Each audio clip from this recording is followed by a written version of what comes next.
अब समय आ गया। हजारों वर्षों की तैयारी के बाद परमेश्वर अपने वायदे के उद्धारकर्ता मसीहा राजा को संसार में भेजने पर था। पर वह कौन होगा और वो कैसे आएगा?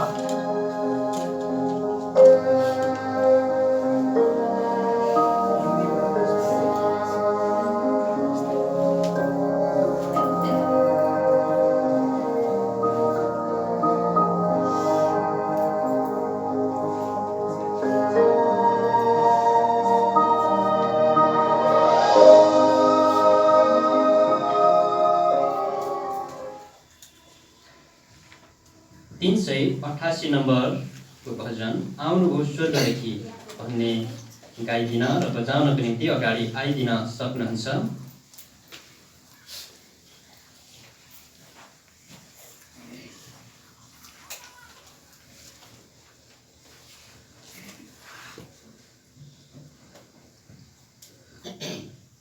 यसरी धेरै धेरै वर्ष पहिले परमेश्वरले आफ्नो पुत्रलाई सबै मानिसहरूका निम्ति मुक्तिदाता हुनलाई पठाउनुहुने प्रतिज्ञा गर्नुभयो। तर उहाँ कसरी आउनुहुने थियो त? यस विषयमा हामी यहाँ सुन्नेछौँ र अझ हामी हेर्नेछौँ।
यहूदिया के राजा हेरोदेस के समय में परमेश्वर की ओर से जिब्राइल स्वर्गदूत नासरत नामक गलील के नगर में एक कुंवारी के पास भेजा गया, जिसकी मंगनी यूसुफ नामक एक पुरुष से हुई थी, जो दाऊद के वंश का था, और उस कुंवारी का नाम मरियम था।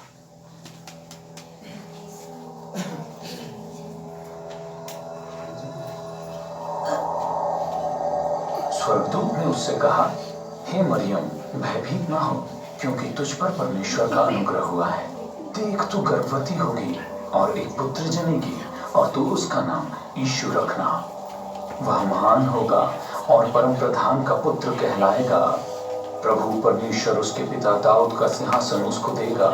वह राज्य करेगा और उसके राज्य का अंत न होगा। मरियम ने स्वर्गदूत से कहा, ये कैसे हो सकता है, क्योंकि मैं तो कुंवारी ही हूँ। स्वर्गदूत ने उससे कहा, पवित्र आत्मा तुझ पर उतरेगा और परम प्रधान की सामर्थ तुझ पर छाया करेगी। इस कारण वह पवित्र पुत्र जो उत्पन्न होगा परमेश्वर का पुत्र कहलाएगा।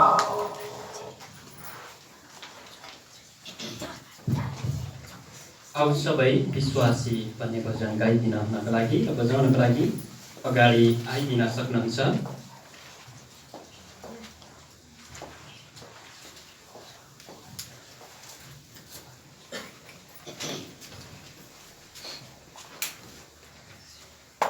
इजरायलमा हेरोद राजा थियो त्यस समयमा। र त्यसै समयमा चाहिँ इजरायलको नासरतमा एकजना कन्या मरियम थिइन्। उनको मगनी युसुफसँग भएको थियो। तर सँगै बस्नुभन्दा पहिले नै परमेश्वरको सामर्थ्यले मरियम गर्भवती भएकी थिइन्। स्वर्गदूतले उनमा परमेश्वरको पुत्र इम्मानुएलको गर्भधान हुने कुरा बताए।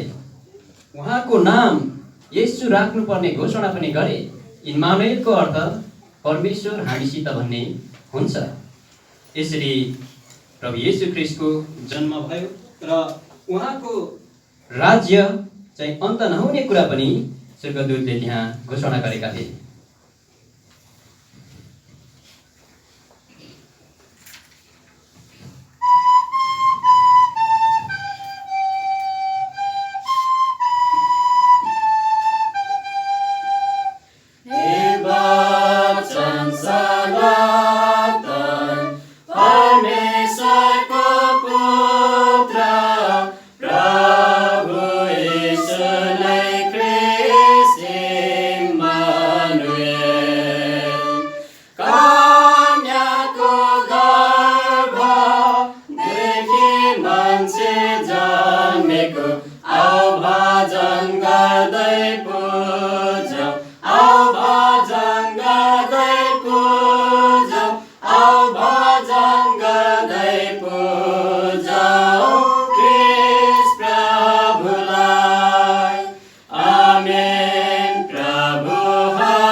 को ईश्वर का पुत्र क्यों कहा? कुछ लोग सोचते हैं कि इसका मतलब ये है कि परमेश्वर की एक पत्नी थी और एक पुत्र पाकर वे पिता बने, लेकिन ऐसा मतलब नहीं है। यदि आप अफ्रीका महाद्वीप के हैं तो कुछ लोग आपको अफ्रीका का पुत्र कहेंगे। क्या इसका मतलब अफ्रीका ने विवाह किया और उसका एक बच्चा है? नहीं, उसका मतलब आप अफ्रीका से आए हैं। मसीह ईश्वर का पुत्र कहलाया क्योंकि वह परमेश्वर से आया था। वह आदम के पाप बाधित परिवार से आया था, लेकिन उसमें से उत्पन्न नहीं हुआ। वह वचन, आत्मा और परमेश्वर का पुत्र है। आदि में वचन था, वचन परमेश्वर के साथ था और वचन परमेश्वर था। यही आदि में परमेश्वर के साथ था। उसके द्वारा सब कुछ उत्पन्न हुआ और जो कुछ उत्पन्न हुआ उसके बिना कुछ भी उत्पन्न नहीं हुआ। अर्थात वचन देहधारी हुआ और हमारे बीच पृथ्वी पर निवास किया। उसने अनुग्रह व सच्चाई से परिपूर्ण होकर हमारे बीच में डेरा किया और हमने उसकी ऐसी महिमा देखी जैसे पिता के एक लौते की महिमा। क्या आपको याद है कि जिस दिन आदम ने उस मना किए हुए फल को खाया था, परमेश्वर ने क्या वादा किया था? परमेश्वर ने यह घोषणा की थी कि स्त्री की संतान सबके सिर को कुचलेगा। वो वायदे का संतान अब उस कुंवारी लड़की के गर्भ में था। अब वह कैसे सर्प के सिर को कुचलेगा, यह देखना बाकी था।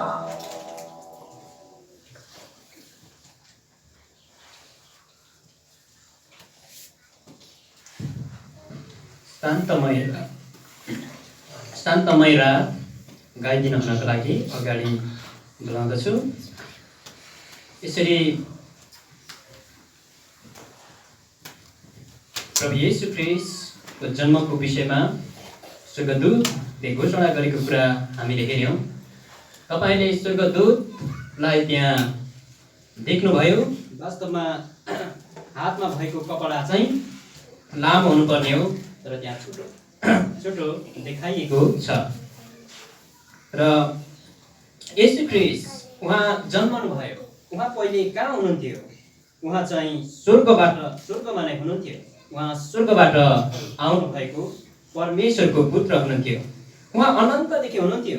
जसरी तपाईँले यहाँ पनि सुन्नुभयो, सबै कुराहरू उहाँद्वारा बनिएका थिए अनि सबै कुराहरूको नियन्त्रक उहाँ नै हुनुहुन्थ्यो। पहिलो मानिसको नाम चाहिँ आदम हो। आदमको पापको कारण तपाईँको जीवनमा पनि त्यो पापको सुरु भयो, मेरो जीवनमा पनि, संसारमा भएको सबै मानिसहरूको जीवनमा पापको सुरु भयो। पापले मृत्यु ल्यायो। त्यो मृत्युबाट, त्यो अनन्त दण्डबाट बचाउनको निम्ति चाहिँ स्वर्गबाट येशू ख्रीष्ट यस संसारमा आउनु भएको, मानिस बनेर उहाँ आउनु भयो।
साल पहले मीका भविष्यवक्ता ने यह भविष्यवाणी की थी कि दाऊद राजा के प्राचीन बैतलहम नगर में मसीहा राजा जन्मेगा। पर एक समस्या थी। मरियम और यूसुफ जो नासरत में रहते थे, 3 दिन उत्तर की ओर का सफर था। परमेश्वर का वचन कैसे पूरा होगा? सब बातें परमेश्वर के नियंत्रण में थी।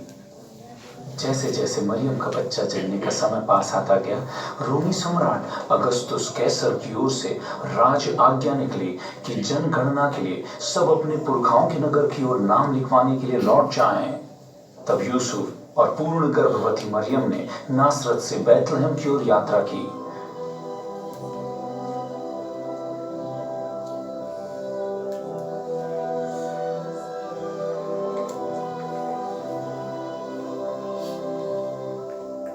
उनके वहां रहते हुए मरियम के प्रसव के दिन पूरे हुए। उसने अपने पहलौठे पुत्र को जन्म दिया और उसे कपड़ों में लपेटकर चरनी में रख दिया, क्योंकि सराय में उनके लिए कोई जगह न थी।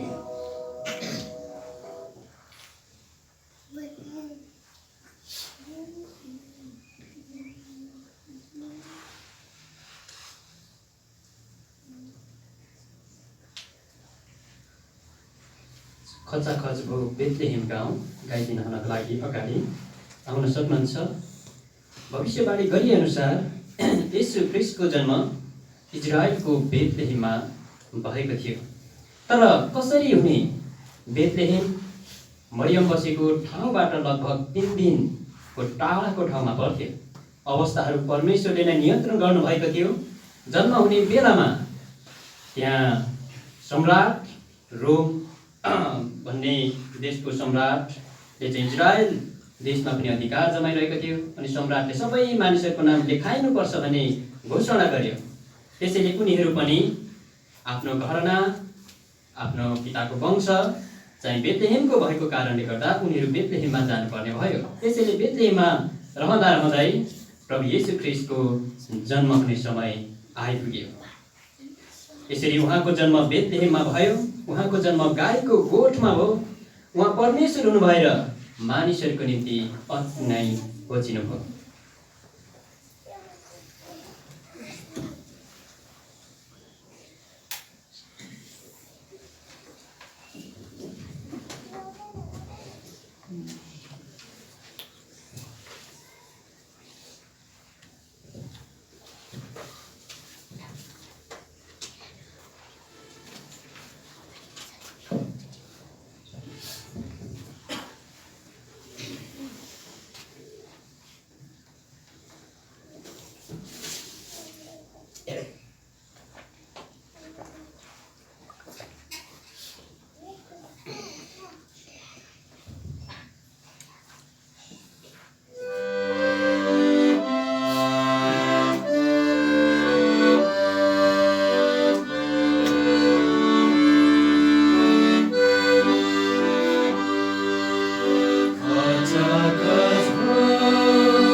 अपना नाम लिखवाने आए थके हुए यात्रियों से भरे बैतलहम में वायदे का संतान स्त्री से उत्पन्न हुआ। सुसमाचार घटनाओं को बड़ी सूक्ष्मता के साथ दर्ज करता है। उसने अपने पहलौठे पुत्र को जन्म दिया। उसकी माता की तरफ से यह बच्चा मरियम के लिए उसका नवजात बेटा था। पर उसके पिता की ओर से वह अनंतता के लिए परमेश्वर का पुत्र था।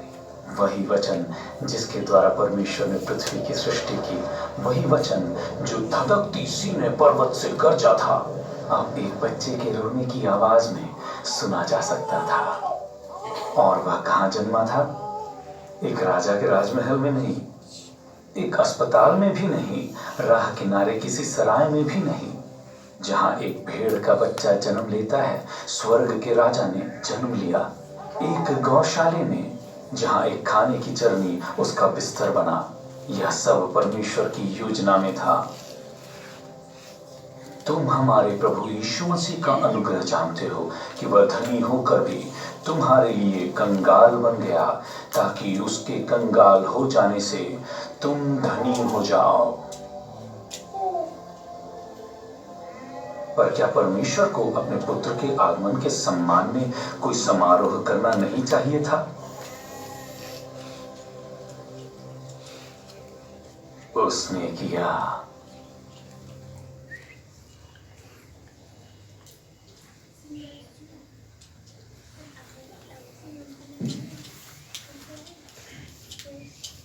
कुकुर उहाँको अन्य गाइदिनको लागि अगाडि आइदिन सक्नुहुन्छ। सबै कुराको सृष्टिकर्ता परमेश्वर मान्छे बन्नुभयो। त्यही कुरा हामीले यहाँ हेर्दैछौँ। एक महान शक्तिशाली परमेश्वर मानिस बनेर आउनुहुँदा उहाँको जन्मको ठाउँ घरमा थिएन। उहाँ राजमहलमा जन्म लिनु भएन। उहाँले एउटा अस्पतालमा पनि जन्म लिनु भएको थिएन। एउटा सामान्यभन्दा पनि धेरै सामान्य एउटा वस्तुको गोठमा उहाँले जन्म लिनु भएको थियो। उहाँको निम्ति कुखुरो मान्छेले बनेको सुन्दर कुरा त्यहाँ थिएन।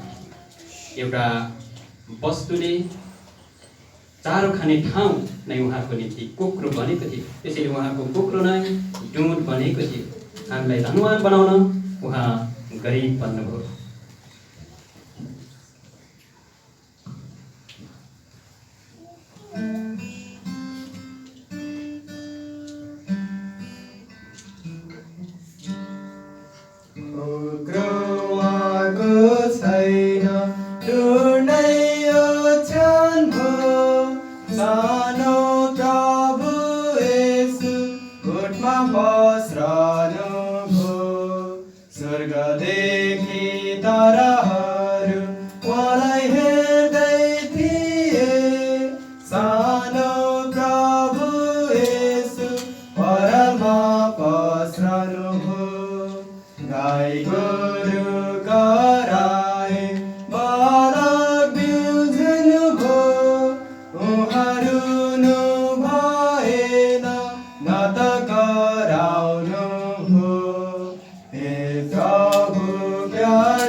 मसीहा के पृथ्वी पर के आगमन की खबर परमेश्वर ने सबसे पहले किस पर प्रकट किया? सम्राट को, धनी और प्रसिद्ध लोगों को, धर्मगुरुओं को? नहीं, सबसे पहले यह रोमांचक खबर सुनने वाले करीब चरवाहे लोग थे। वे लोग जो यरूशलेम के मंदिर की वेदी पर बलि के लिए भेड़ों को पालते थे। कुछ चरवाहे थे जो रात के समय मैदान में रहकर अपने झुंड की रखवाली कर रहे थे। परमेश्वर का एक दूत उनके सामने आ खड़ा हुआ और प्रभु का तेज उनके चारों ओर चमका और वे बहुत डर गए। तब स्वर्गदूत ने उनसे कहा, डरो मत, क्योंकि देखो मैं तुम्हें बड़े आनंद का सुसमाचार सुनाता हूं जो सब लोगों के लिए होगा। आज दाऊद के नगर में तुम्हारे लिए एक उद्धारकर्ता जन्मा है और यही मसीह प्रभु है। इसका तुम्हारे लिए यह चिन्ह होगा कि तुम एक बच्चे को कपड़े में लिपटा हुआ और चरनी में पड़ा हुआ पाओगे। तब एकाएक उस स्वर्गदूत के साथ स्वर्गदूतों का एक समूह परमेश्वर की स्तुति करते हुए और यह कहते दिखाई दिया, आकाश में परमेश्वर की महिमा और पृथ्वी पर उन मनुष्यों में जिनसे वह प्रसन्न है शांति हो।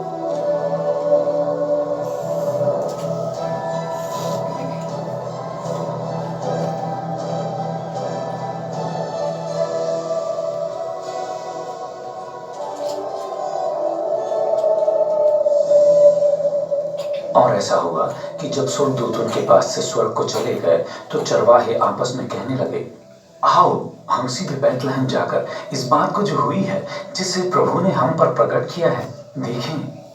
वे शीघ्र जाकर मरियम और यूसुफ के पास पहुंचे और उन्होंने उस बच्चे को चरनी में लेटा हुआ पाया।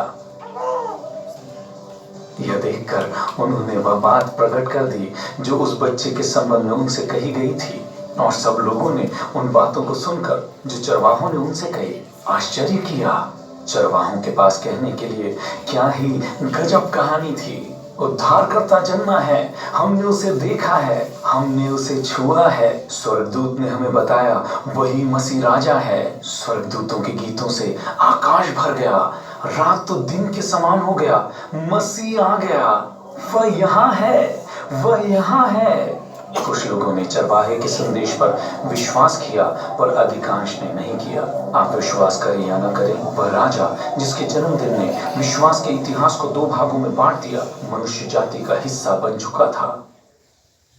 8 दिन पूर्ण होने पर जब बालक के खतने का समय आया तो उसका नाम यीशु रखा गया, अर्थात वह नाम जो उसके गर्भ में आने से पहले स्वर्गदूत द्वारा दिया गया था।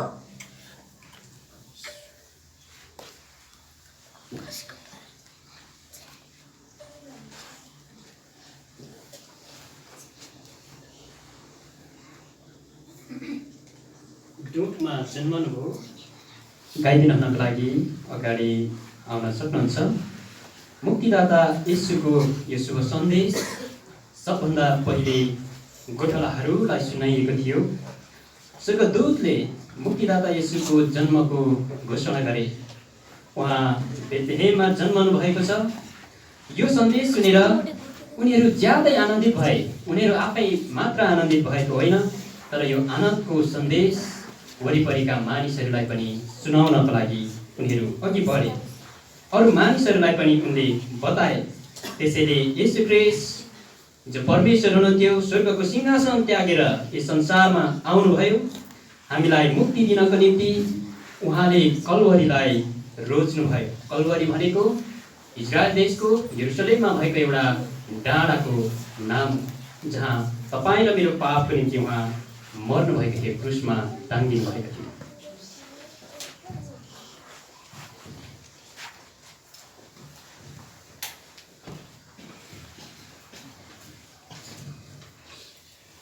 चिसो रात बालक येशू पृथ्वीमा आउनुभयो। सानो बालकको जन्ममा सृष्टिको गीत सुनियो। दूरमा जन्मनुभयो धेरै अघि, प्रेम गर्नुभयो मलाई कसरी। सिंहासन त्याग्नुभयो यसरी, कलवरीको निम्ति। छैन सानो राजालाई महल, न त सिरानो ओछ्यानमा। राजधान छैन उहाँको हातमा, न त मुकुट शिरमा। दूरमा जन्मनुभयो धेरै अघि, प्रेम गर्नुभयो मलाई कसरी। सिंहासन त्याग्नुभयो यसरी, कलवरीको निम्ति। छैन केही राजालाई दिन, गर्नु केही छ। सबै थोकमा खुसी साल्याउँछु पुरेरी नै दिन्छु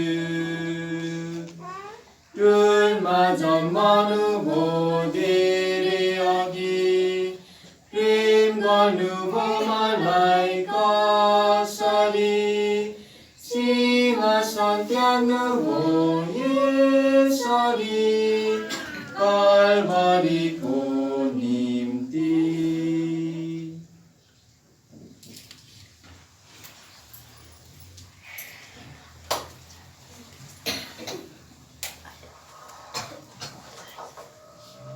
यीशु के गौशाले में जन्म के बाद यूसुफ ने अपने छोटे से परिवार के रहने के लिए एक जगह का इंतजाम किया।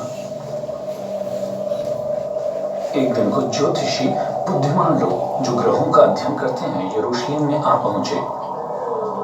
एक विशेष तारे की अगुवाई में ये पुरुष दूर फारस देश से इस नवजात राजा की खोज में आए थे। इन बुद्धिजीवियों का एक ही सवाल था और केवल एक ही लक्ष्य था, यहूदियों का राजा जिसका जन्म हुआ है कहाँ है, क्योंकि हमने पूर्व में उसका तारा देखा है और उसको दंडवत करने आए हैं। जब राजा हेरोदेस ने यह सुना तो वो और उसके साथ सारा यरूशलेम घबरा गया। तब उसने लोगों के सब मुख्य याजकों और शास्त्रियों को एकत्रित करके उनसे पूछा कि मसीह का जन्म कहाँ होना चाहिए। उन्होंने कहा यहूदिया के बेतलहम में, क्योंकि नबी के द्वारा ऐसा लिखा गया है। तब हेरोदेस ने ज्योतिषियों को चुपचाप बुलाकर कहा, जाओ उस बालक के विषय में ठीक ठीक मालूम करो और जब वो तुम्हें मिल जाए तो मुझे समाचार दो कि मैं भी जाकर उसे दंडवत करूं।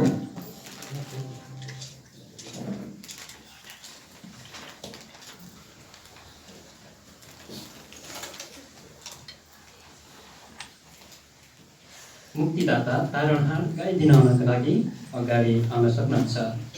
यसरी प्रभुको जन्ममा ताराले ज्योतिषीहरू अर्थात् बुद्धिमान मानिसहरू हुन् उनीहरूलाई इजरायल देशको यरुशलेममा ढोराए। उनीहरू इजरायल देशको पूर्वका मानिसहरू थिए।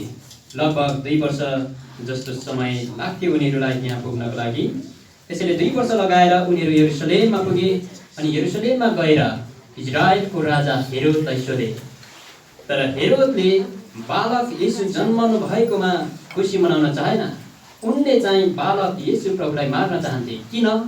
हेरोद राजा आफूभन्दा अरू कुनै पनि राजा भएको चाहँदैनथे। त्यसैले जब पूर्वको मानिसहरूले चाहिँ यसरी हेरोदको सामु बालक येशू हुनुहुन्छ, उहाँको जन्म भएको छ भन्दाखेरि उनी आत्तिएका छन्।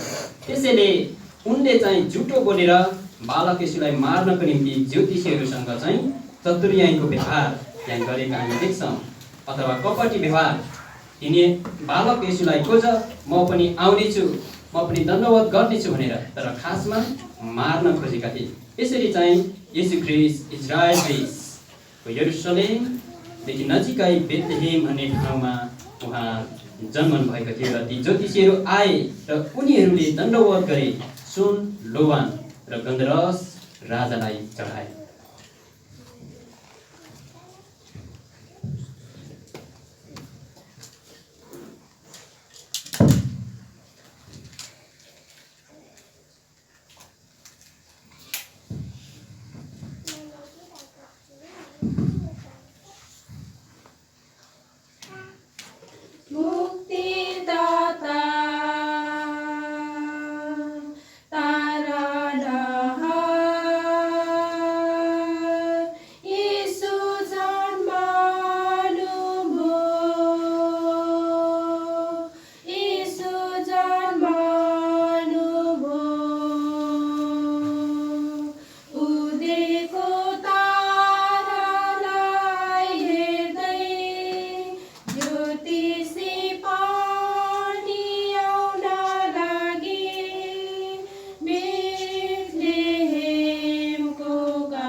दर्शन गर्न प्रभुको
सुनकर चले गए। और देखो, जिस तारे को उन्होंने पूर्व में देखा था वह उनके आगे आगे तब तक चलता रहा जब तक कि वहां पहुंचकर उस स्थान के ऊपर ठहर न गया जहां बालक था।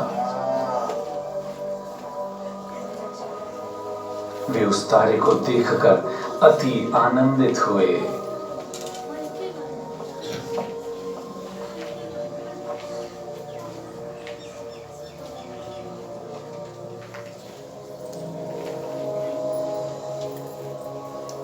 उन्होंने उस घर में पहुंचकर उस बालक को उसकी माता मरियम के साथ देखा और मुंह के बल गिरकर बालक को दंडवत किया।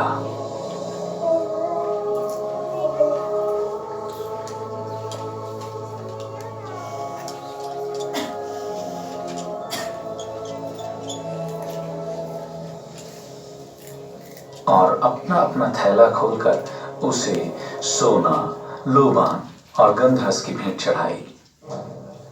तब स्वप्न में परमेश्वर से यह चेतावनी पाकर कि हेरोदेस के पास न लौटना, वे दूसरे मार्ग से अपने देश को चले गए।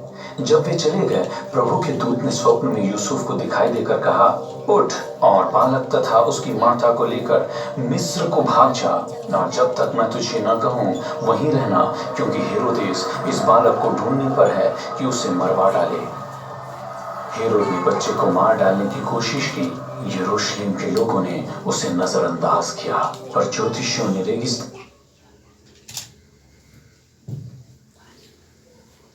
संसारमा गाइदिन हुनका लागि अगाडि आउन सक्नुहुन्छ। हामीले दान की सुलगती गर्मी को पार किया ताकि उसे पा सकें, उसकी आराधना करें और उसे एक राजा की योग्य भेंट चढ़ाएं। सोना, लोबान और मृत शरीर को लेप करने वाली बहुत ही महंगा गंधरस। लेप करने वाली महंगी गंधरस क्यों? क्या ये बुद्धिजीवी जानते थे कि यीशु मरने के लिए ही जन्मे थे?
आफ्नो स्वर्गीय प्रेम